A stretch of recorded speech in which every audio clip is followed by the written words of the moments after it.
Hey guys, it's John Moore here with the Texas College Football Show. Another preview. Today we're going to do TCU Horned Frogs.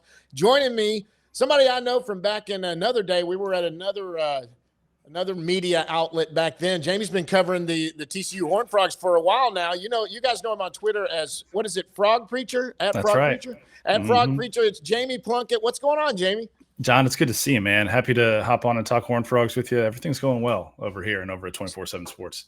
So tell us, Jamie, tell us exactly where you're at right now, your path to doing this. I know you're actually kind of full-time media here, and you've covered the Frogs for a while. Tell us where you come from and how you got there. So I've covered TCU. I've been on the TCU beat since about 2012. So I've been doing it for quite a while now with a couple different outlets, like you mentioned. Been with 24/7 for the last 2.5 years or so. Love doing it. I'm a TCU grad, so it's nice to be able to cover my alma mater, and just looking forward to another year of Horned Frog football. Yeah, and this is an interesting one. They're the Horned Frogs this year.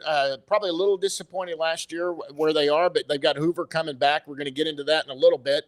Obviously, Sonny Dykes, who took this team, and we were at the same outlet at the time. I was covering the Rangers though with Jeff Wilson, but it was fun for me as a UT fan, and I actually got a kid about to go to UT, so I'm really a homer there. I've never denied it, but I was a big Horned Frog fan that year, and I was watching you guys take that run. It was magical. You ended up out there in California for the national championship game.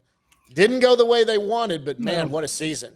It was great. Yeah, not a bad introduction to Sonny Dykes to watch him go 12-0 in the regular season and get the Horned Frogs to where fans have thought they should have been for a long time.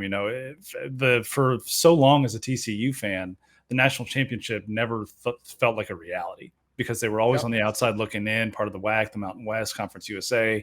And so to finally get over that hump and not only make the playoff, but to beat Michigan and get to the national championship was Yeah.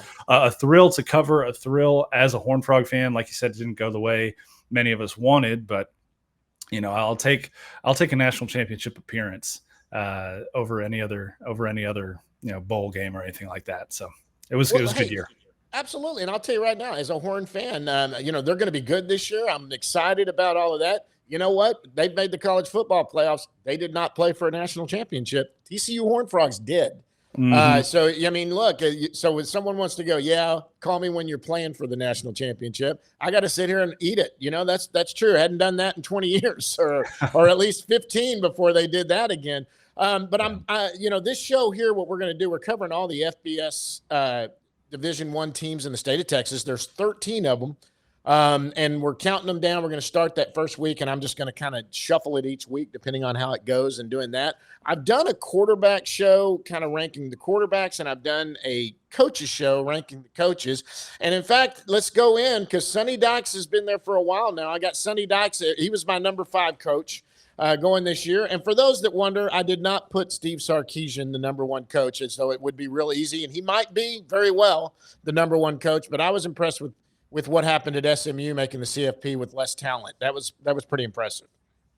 Yeah, it's a as is typically the case with the state of Texas. There are a slew of really good head coaches pretty Yes. much anywhere you look, and so it's got to be a challenge to start ranking coaches when you get into those kinds of exercises. With Sonny, I think it's important to note that there was a really bad 2023 year. They went 5-7, but they did win 9 last year. They have the most wins in the Big 12 since Sonny Dykes became head coach. They're tied with Kansas State for the most wins in the league in the last 3 years. And, I think he's done a really good job. He showed us in 2022 that he can take a loaded roster, a roster that has NFL talent on it, and get that roster to perform at the level that it should with that run to the college football playoff.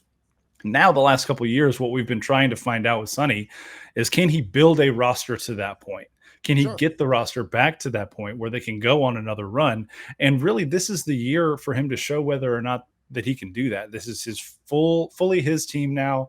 He's had 4 recruiting cycles with this squad, and now it's going to be kind of put up or shut up time for Sonny and the Horned Frogs. Well, that's interesting because I also put out a deal that talked about coaches' seats, and this is kind of the way I ranked them. You have a hot seat, a warm seat, a cool seat, and a cold seat. Hot seat meaning this is basically it; it's put up or shut up. Warm seat meaning that maybe you're not hearing it yourself, but back behind you, within administrations or universities, there might be some grumblings. A cool seat is okay, but we do want to see something. Where would you put Sonny on this chart? I had him kind of warm. I think Sonny's one of the best ones there is, but I kind of, like you said, thought, this might be if he doesn't go where they think he should go this year, it could really heat up. Yeah, I think it's somewhere between cool and warm. Okay. With the 9 wins, the way they finished 2024, winning 6 out of their last 7, their only Yes. loss was by a field goal on the road against a rival in Baylor.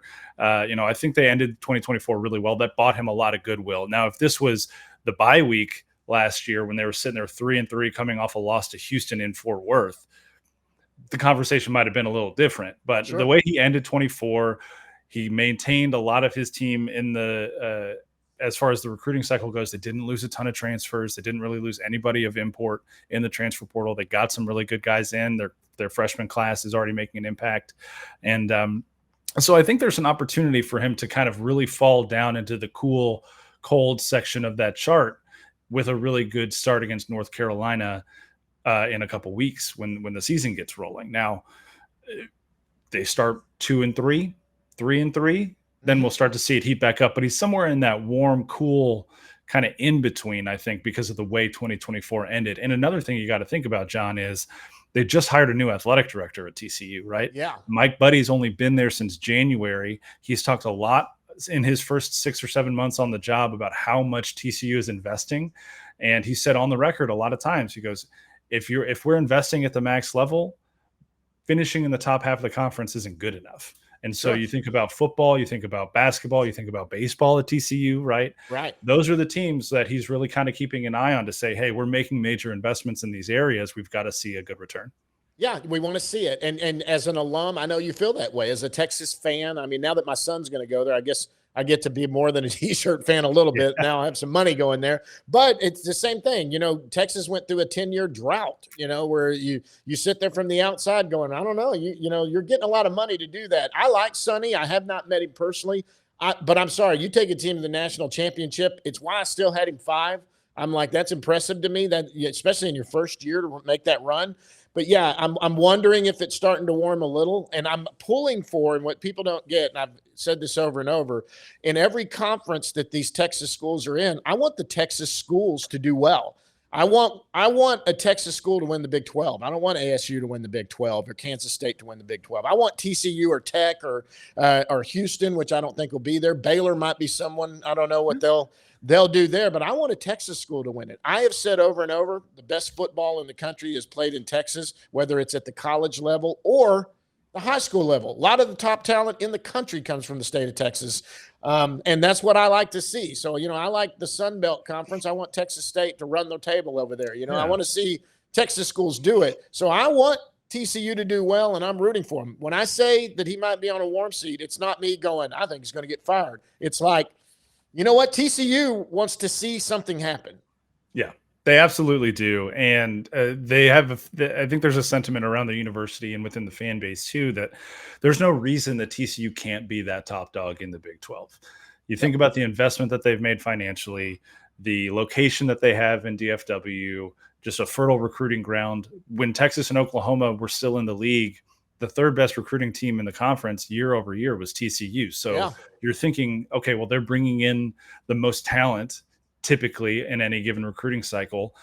There's really no excuse for TCU to have a 5-4, 4-5 Big 12 conference record at the end of any given year, unless you're at the very, very front edge of your recruiting cycle, which I would argue they were in 2023. And so, you get to a situation where you're looking at this roster in 2025, you're looking at the schedule. It's pretty tough, but they're talented up and down the roster, and there's really no reason that they can't make a run this year.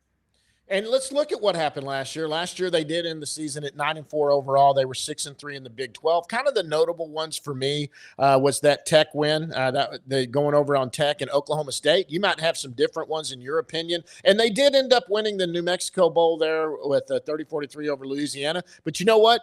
TCU wants to be playing for the Big 12 championship and New Year's Day bowls is what they want to be, or the CFP championship. What other notable games do you remember from last year? I think the two that stand out to me, really there are three. The first two are losses, right? Because you Sure. look back at their record and you say, man, TCU lost to Central Florida. How did that happen? Well, TCU had a 28-7 lead in the third quarter of that game and kind of Yeah. frittered it away. That was when Andy Avalos's defense wasn't quite up to full speed yet. They were still kind of figuring things out on that end of the football. And UCF managed to just run and run and run with RJ Harvey, climb their way back into that game and take it late. Similar situation with Houston, where the offense just wasn't clicking. The defense couldn't stop the run. You get a really bad loss going into your bye week to sit there at 3-3. You talk about TCU flipping those two games, and then all of a sudden you're talking about an 11-win football team, and there's probably a ton more hype around the Horned Frogs coming into this year than there currently is. And then the third one, I was really impressed by TCU's effort against Utah. I know that Utah had a ton of injuries last year, especially at the quarterback position. They had a top 20 defense in the country, though. And coming out of that bye week, coming out of that loss against Houston, really kind of downtrodden. There was a lot of bad chatter around the program at that point. They went up to Salt Lake City. They got a really gritty win. That was when we saw them move Savion Williams into that running back position, more of a hybrid Wildcat style running back position. He played that role for the rest of the season. I think that's a big reason why they won 6 out of their last 7 games. And so that was a really nice turning point in the 24 season, was that big win up in Salt Lake City against Utah, which Utah fans are some of the most delusional people I've met on the planet. They came in, thought they were going to run the Big 12, ended up closer to last than first last year. Yeah. And we'll see. Now they got some good recruits up there, but we'll see how it goes for them this year. Hey, you know what? And they think that ASU had the season they had last year and think they're just going to keep it up and go Kansas State, which, Kansas State has always been competitive and do that. But I'm telling you right now, Texas, you have the fertile recruiting ground here in Texas, and you've got Tech, TCU, you got Houston, you got Baylor, you've got some Big 12 schools that can load up on homegrown talent. And I expect those 4 usually to be at the top of Oklahoma State, we don't know what Gundy's ever going to do. He's kind of changed out a lot there, but I'm fully expected. I want to see these Texas schools lead the way here. There's a lot of different ways they're going this year with who they're picking to win the Big 12. ASU seems to be the pretty pick because what they did last year. Kansas State's another one, but you can't sleep on TCU at all. TCU and Baylor, in my opinion, they're kind of the ones that seem overlooked a little bit. Boy, they could be right in the mix of that going into it. And remember just how fun the Big 12 was when it was TCU and Baylor on top, those rivalries in the early 2010s, right? Yep. Getting after it in 14 and 15 and 16. Just some really great battles between those two programs. Fan bases really do not like each other. I think the Big 12 is better off when Baylor and TCU are both really good, and it's primed for 2025 to look a lot like that.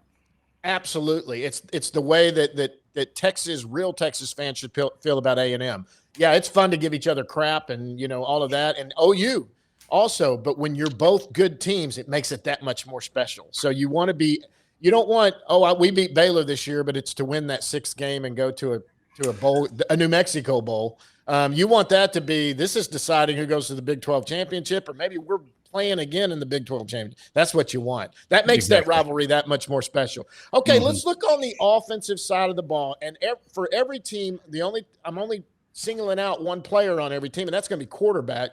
Josh Hoover is coming back. As far as I've seen everywhere, they have penciled him as the starter again. Last year, he played in 10 games. He started 6. Last year, that was 23. 24, he started all 13 games, 3,900 yards, 27 TDs, 11 interceptions. That was year before he took over. Was it Morris that was ahead of him, and he kind of took over for him? Looks like they're solid at the quarterback position, and as far as I can tell, there's nobody else knocking on the door, is there? No, I mean, it's Josh Hoover's job. He proved that at the back half of the 23 season after Chandler Morris went down with an injury, and was excellent last year, set the TCU single season passing record for yards, had to do a tremendous amount of the work on offense just because they couldn't run the ball to save their lives last year outside of Savion. And, I think frankly, I'm a little surprised at how little folks are talking about Josh Hoover coming into this season. I thought he's an incredibly talented kid. He's got a pinpoint accurate arm, maybe not the most arm strength on the planet, but he can put the ball pretty much wherever he wants. He's got a great sense. He gets it out quickly, gets through his reads. And was a big reason why TCU's offense was so consistently good last year. And yeah, you got, I mean, I know we're going to talk about it. A couple guys that went to the NFL last year and aren't here anymore, and Savion, who I've mentioned, and Jack Besh.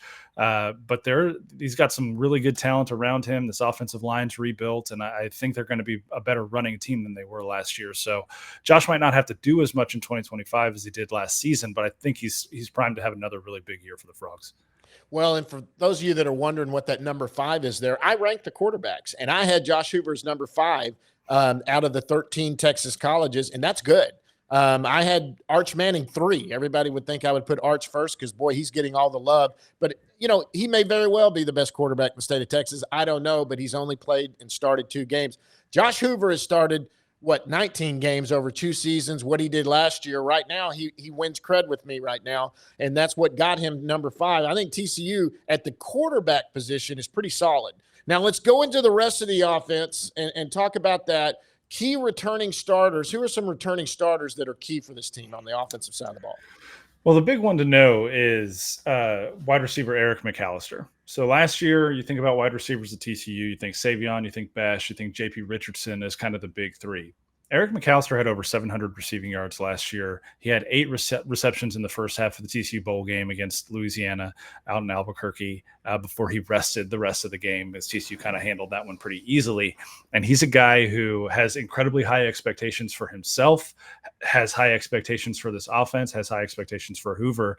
He told me at Big 12 Media Days his goal is 1,400 receiving yards this year. And I said, okay, well, you're going to be on some watch lists if that happens. But I see a clear path to him. He's the number 1 receiver on this roster now. No competition there. Big outside receiver with great speed. So he's a guy to watch. And another guy to watch that's a returning starter is Colton Deary. He played left guard for the Frogs last year, a little bit out of position, but he slid over to center this year with the loss of James Brockermeyer in the transfer portal. And he's a natural center. He's a great leader. And I really like that move back to center for him. I think that's going to solidify the interior of an offensive line that's really struggled, especially in the run block last year, to have him move back to the middle. Is he a senior? He's a junior. I knew he was older. So this is the guy that's been in the program, or he's played a lot. Because I remember that name. I was looking up some players myself for TCU, and that was a name I really was impressed with. And he is going to center, which that's the quarterback of your line, and people don't understand how important that position is. And this is a guy that's a veteran guy that's taken that over, even if he's moving over a slot. That's good to have. Yeah, and I mean, he started his career at Maryland. He started 10 games as a true freshman at center for Maryland before he transferred to TCU. So he's got some of that experience. He's a heady kid. He gets it, and he's been in the system for a couple of years now. So I like that shift for them, and I think that's going to solid things up a little bit. Now, are there any impact players that maybe didn't start that this year are likely to move into that starting position that played a lot last year and they're there? And because we're going to talk about transfer portal and some guys that might have impact there, but some guys that I always bring this up. Of course, I'm a UT fan, but Colin Simmons wasn't a starter last year. He's obviously going to move into the starting role at defensive end for off the edge there for the Longhorns this year. He's going to be an impact player. He was last year. Is there a guy that this guy's been on the field? Most people know it. Maybe they didn't realize he wasn't a starter, but he was going to be a starter. Yeah, 2 guys to keep an eye on, I think, are Trent Battle and Nate Palmer, 2 running backs that saw limited time last year. Trent got more time than most running backs last year, but it was just a really inconsistent group. And I think those 2 guys had really good springs, and they've worked hard this summer. Nate Palmer is a guy who came out of spring with a ton of buzz after a really decent freshman year. And so those are 2 guys that I would keep an eye on. The reality, though, is there are a couple of names that we're going to get to on this transfer list that I think are going to have major impacts on this offense as well. Yeah. Okay, well, we're going to get to that in a little bit. Now let's move over to the defensive side of the ball. Now, offensive side of the ball, we still got Kendall. Is he still the one making calls there? Kendall Browse. Yeah, okay. Year 3 for Kendall Browse. Tell us about defense. Who's the coordinator there? And let's start with returning starters and what's going to be happening there. Yeah, so defensively, they've got Andy Avalos as their DC. It's his second year on the job. You might remember him. He was the head coach at Boise State prior to coming to TCU, and prior to his being the head coach of Boise State, he was the defensive coordinator at Oregon, the Kayvon Thibodeau days, those defenses up at Oregon. He was the mastermind behind all of those. So really nice get for Sonny Dykes and this coaching staff to get Andy down here to Fort Worth. Second year of his defense. He's got this hybrid defensive end linebacker position that they're really kind of leaning into. But defensively, I think we're going to see a big step forward this season because you had a defense that improved greatly over the second half of last year. That's part of the reason they did so well at the end of 24. And now you return a tremendous amount of production from that defense. You've got one of the highest rated safeties in college football coming back in Bud Clark, one of the most veteran linebackers you could possibly have coming back in Nnamdi Obiazor. You've got defensive linemen that have been around. You've got a stud position guy, which is that hybrid position in Devin Deal, who's in year 2 in the program. They shored up the interior defensive line, which was a weakness last year. I'm really high on this defense because there's veteran talent at every level. It's the second year in the system, so they're not doing any kind of foundational install on a bye week, right? And I just think the ceiling for this defense is really, really high this year. Okay, and how about any impact players that we talked about that maybe didn't start that are going to played some last year? We're going to see them step up. So think about corner last year. TCU lost both their starting cornerbacks in fall camp to ACL tears before the season even started, and so they're both back and healthy. Avery Helm and Vernon Glover are both back and healthy. Now, will they start? Not sure. There's going to be a pretty good competition at cornerback with a couple guys that were getting a lot of reps last year. That's Channing Canada and Javon McIver. So that foursome at corner is going to be a really fun competition to watch when fall camp gets up and rolling later this week. Because I think that it's really good depth. None of them have been consistent starters in their careers, but they're all really talented and have experience. So TCU's solid at the cornerback position as long as guys stay healthy, and I'm excited to see who wins those battles. All right, now the fun part. Let's go into the transfer portal. Everybody, this has been important since they've made the changes where you're immediately eligible to do this. Of course, NIL is a new thing too that's got impact. Who is coming in that you're really excited about, both offensively and defensively, that you see that we got some good talent coming in to help us secure some spots? Yeah, so let's start on the offensive side of the ball because there are a couple names there. The first one is Jordan Dwyer. He's a wide receiver from Idaho. He was a 1,000-yard receiver at the D2 level last year. Sorry, at the FCS level last year. Incredible slot receiver, great route runner. Doesn't maybe have the top end speed, but is very fast. And all spring ball, he was getting wide open. It was very fun to watch him run during spring camp, and he and Josh clicked immediately. And so he's a really nice kind of 1-2 punch to add to Eric McAllister on the outside. Then you also add a transfer from Houston and Joseph Manjack IV, another wide receiver, a bigger body, reminds the coaching staff a lot of Jack Besh. Not a bad guy to remind TCU's coaching staff of, frankly, because Jack had a fantastic year last year, went in the second round of the Raiders, right? And so those are two guys out of the portal offensively that I think are really going to help this passing game. And then Kavorian Barnes, the running back from UTSA, who was averaging 5 yards a carry 2 years ago, got banged up a little bit last year, didn't have a great 24 down there for the Roadrunners, but is up here in Fort Worth now and is kind of the hammer, if you will. He's kind of the short yardage, goal line back, big body guy who can get a couple yards when you really need them. And TCU needed that last year. That's why they had to go to Savion Williams at times. So Barnes should shore that up a little bit as well. Defensively, there's been no bigger impact transfer than Ansel Dinambu from Washington State. Interior defensive lineman. That was probably the biggest weakness on TCU's entire roster last year. They had guys hurt. They lost Dom Williams in the transfer portal. There's just a lot happened to the interior of that defensive line that made them really weak at that spot.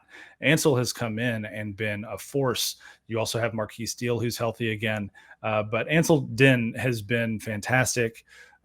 He came off of a 6-sack season as an interior defensive lineman last year for Washington State and is coming in and making an immediate impact for the Horned Frogs as well. So shoring up that run defense, shoring up that interior defensive line was a big point of emphasis for TCU in the portal this offseason, and they seem to have addressed it. Awesome. That's fantastic. Last, before we get into the schedule, and then I'll have my prediction, but you can tell me where I'm wrong and right. But before we do that, let's go to recruits.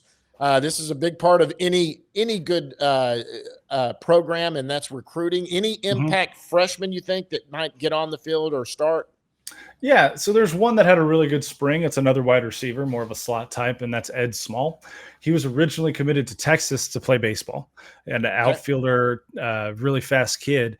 Got the football offer from TCU and decided to make that commitment and come to Fort Worth instead. He's not playing baseball at TCU. He's strictly football, but he is a guy who immediately got on campus in the spring and was making an impact. It was really fun to see him out there running routes, connecting with Josh Hoover, connecting with Ken Seals, who's the backup quarterback, and making a lot of plays. He's another guy who speed doesn't really wow you, but just the route running that he does, he always finds his way open. And so that's a great weapon to have, right? Just, hey, if a DB is 2 yards behind you, it doesn't really matter what your 40 time is, right?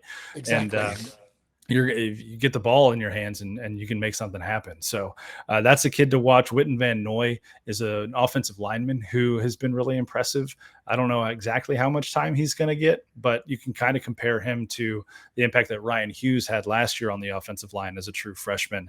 Might see him max out his 4 games while they try to preserve his red shirt. But that's another kid that has had a really, really good, first couple months on campus as well. Well, that's great. The outlook is good. I mean, man, aren't you excited? I'm like so jacked that this is about to hit. Yeah. I have just been so waiting. Let's look at the schedule and what they've got. Of course, everything's blacked out, so you can't tell what my predictions are. Opening up at UNC, of course, ACU. That's obviously one. SMU. That's a big one on the schedule. Tell me, what do you see the biggest games on the schedule? What are ones to keep an eye on? And are there trap games there? You see? What do you see?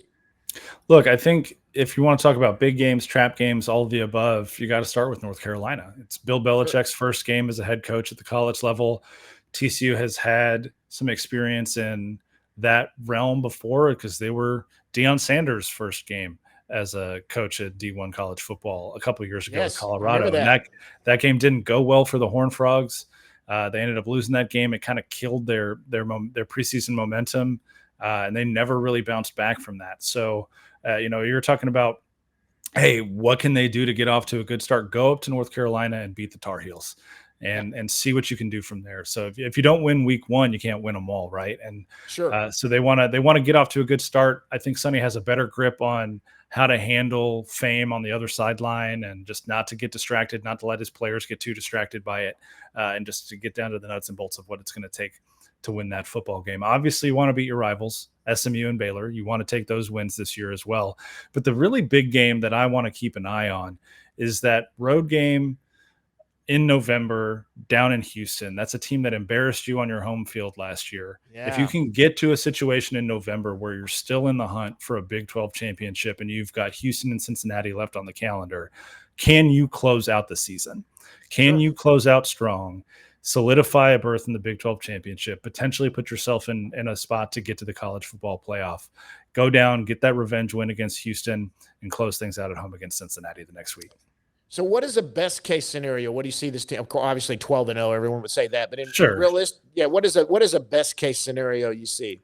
Look, I think this is a situation where we're looking at the Big 12 this year and nobody knows really truly who's going to come out on top. Vegas has no idea. If you look at the win totals across the board, all these national experts know nobody has a clue. I think if you look at the depth of TCU's roster, the games they get at home, and a couple of the road games that are going to be challenges like Arizona State and Kansas State, I don't see a reason that TCU couldn't get to 9 regular season wins, right? That's best case, I would say 9 or 10. And so you're looking at 9-3, 10-2. Worst case, you talking 6-6, 7-5? Yeah, I would be. I mean, obviously, the worst case is missing a bowl game. I don't see that happening with this schedule. But yeah, you don't get over your 6.5 win total that Vegas has you pegged for. I think that the hot seat conversation we were having earlier, things are really going to start to heat up. Well, here's my prediction. You tell me where I'm right or wrong. This is I go in depth. I look in with other people where they say this should be a toss-up, and then you have to take home field at goal. But I have them at 8-4, and that's where I had them at. I do have the win at UNC. I think Bill Belichick. I'm sorry. Look, it is.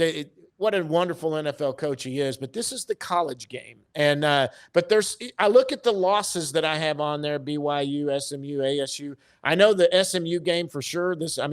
I'm giving them credibility on the fact they got a returning quarterback too, and they played in the CFP last year, and they're supposed to be good. But you know what? It's like even when Texas or Texas A&M was the better team, when you play a rival, all bets are off. I mean, there's just a different level of energy in a game like that. ASU, I picked that one as a loss. Kansas State is one that I think is very winnable. But they're at Kansas State. And where am I wrong, or what do you see with this? Or you're like, that could be very well.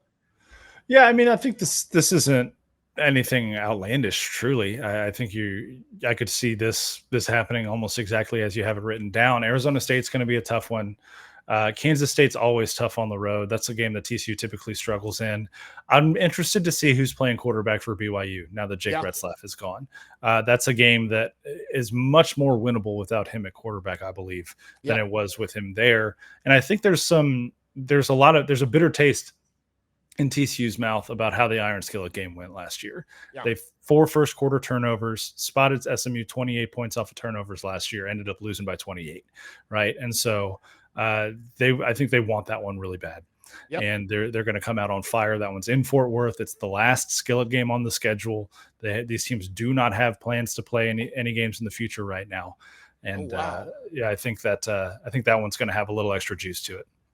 Okay, well, listen, this has been fantastic, Jamie. And my Monday shows that I put out on the countdown, they're just going to be me. I'm going to be recapping what happened over the weekend with all 13 teams. But like I've told everybody in the previews, this is like the 6th one I've done as we're getting them all done. During the season, there's going to be big weeks, that Iron Bowl week. We may want to jump on midweek and let's get you and somebody I've got from SMU to jump on and let's go, what do you see? What do we got to do? Because this is – look, I know a lot about college football, but I don't know a ton about every other team. I'd rather go to the experts like you guys. You have filled me in on info that I didn't realize. That's why I like having you in my bag, as they say in a golf term.